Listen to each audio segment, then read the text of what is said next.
আসসালামু আলাইকুম প্রিয় পাখি প্রেমী ভাই ও বোনেরা। আজ আমার টিয়া পাখির প্রশিক্ষণ দ্বিতীয় পর্বে। আমার টিয়াটি খাঁচা থেকে বের হবে কিভাবে দেখুন।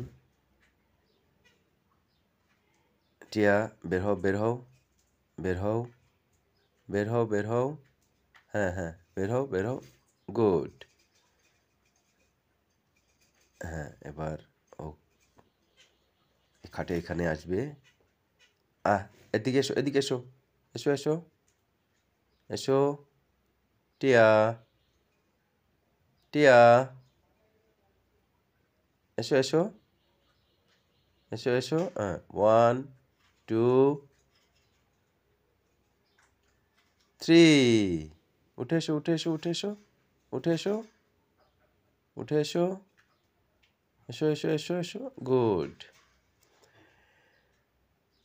আসলে পাখি ভালোবাসা বোঝে, ঠিক আছে। আমি যথেষ্ট পরিমাণে যত্ন নেওয়ার চেষ্টা করি আমার পাখির। আমার ছোট দুটি প্রিন্স পাখিও আছে।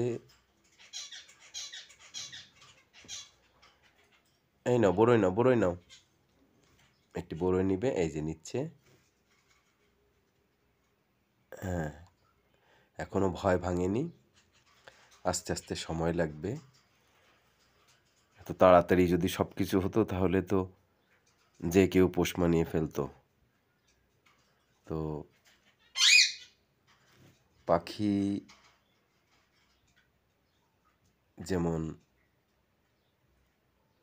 আমরা ভালোবাসি, এবং পাখি যদি আপনার তাদের কিছু বিষয় আছে এগুলো খেয়াল রাখেন, অবশ্যই পাখি আপনাকেও ভালোবাসবে।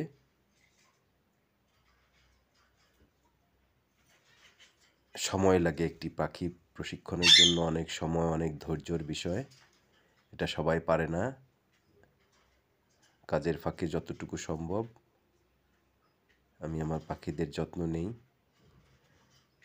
এবং পাখিদের খাবারের বিষয়টা, পরিচ্ছন্নতার বিষয়টা সব থেকে আগে খেয়াল রাখবেন, তবে সমস্যা কম হবে। ধন্যবাদ ভিডিওটি দেখার জন্য। পরবর্তী অংশ আবার নিয়ে আসবো ইনশাল্লাহ।